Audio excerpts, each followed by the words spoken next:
Ako ang agila, ang isa sa pinakamalaking ibon sa mundo. Ako ang hari ng kalangitan ng Pilipinas, ang pinakamalakas at pinakamatikas. Ako ang kumakatawan sa Pilipinas dahil ako ang sumisimbolo sa lakas, kapangyarihan at kalayaan.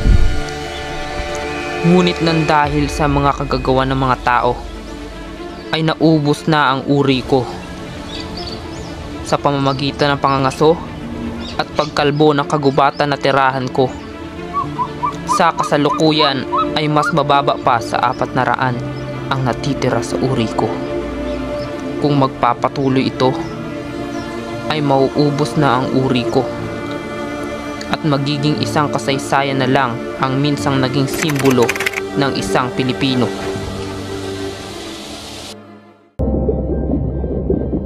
Ako si Pawikan, matagal nang naninirahan sa malawak na karagatan.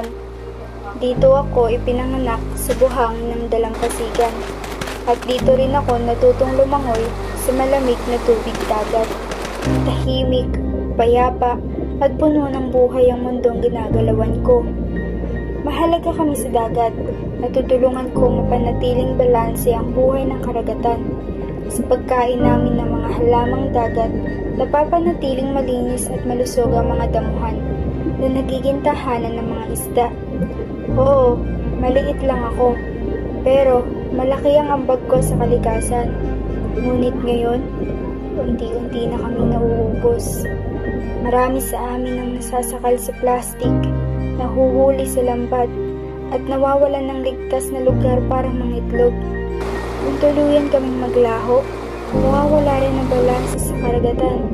Mawawala ang mga halamang dagat, at pati ang mga kabuhayan ng tao'y maaapektuhan. Kaya't pakiusap, huwag kaming kalimutan, iwasan ng plastik, itapon ng tama ang basura, at pangalagaan ng dagat. Ako si Pawikan, simbolo ng buhay ng karagatan. Ingatan mo ako, tulad ng pag-ingat mo sa iyong kinabukasan.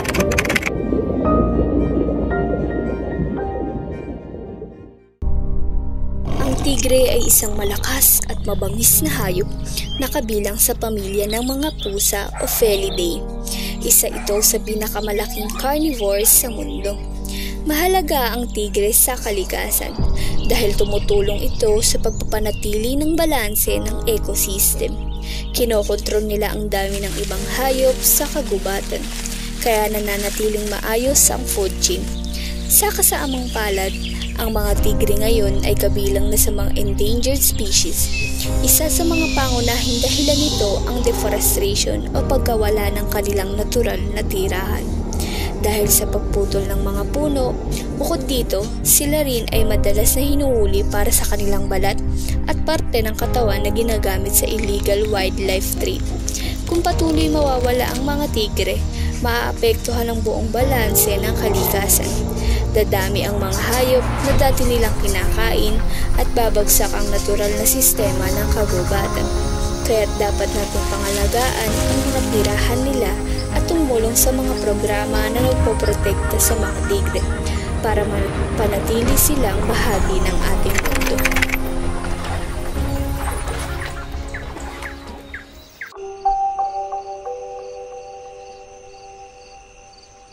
Ako si Mamad, nakatira sa kagubatan ng Bohol, Samar, Leyte at Mindanao. Makikita niyo ako sa mga puno katulad ng kawayan. Ang aking kinakain upang maging balanse ang ating kadena ng supply ng pagkain ay ang mga nagsasalakay na insekto upang maging pantay at walang mapanganib na magkaroon ng pagdadami ng insekto. Maging mapanganib na mawala ako dulot ng pagputol ng puno sa ating kagubatan o ang aking agrikultura at ang pagkuha sa akin ng mga turista. Isa ako sa mayayain na hayop, kaya nagkakaroon ako ng pagpinsala sa sarili. Kaya mabuti na lang na ako'y pabayaan sa kagubatan at huwag istorbohin. Pupuwede din ako titigan at pagmasdan. Ngunit, sana maiwasan ang mga mali o illegal na aking ikakadulot ng pagkawala. Ako, si Mami.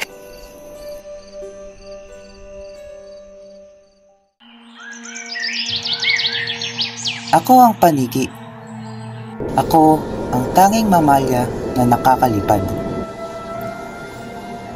Ako ay namamalagi sa kadiliman ng mga kuweba o sa mga puno. Binabawasan ko ang mga peste. Kinakain ko ang mga lamok at insektong maaaring magdulot ng sakit sa inyo. Ikinakalat ko ang buto ng mga prutas at ang dulo ng mga bulaklak. At siyang tutubo ang mga yaon sa kagubatan. Mukhang hindi ko na magagawa ang mga iyon. Sa mabilis na pagkaubos ng aking uri. Ang mga punong aking pahingahan ay pinuputol. Mga kuweba ay sinisira. At kami ay pinapatay. Dahil kami raw ay mapanganib. Kami ba talaga? O kayong mga tao ang tunay na mapanganib?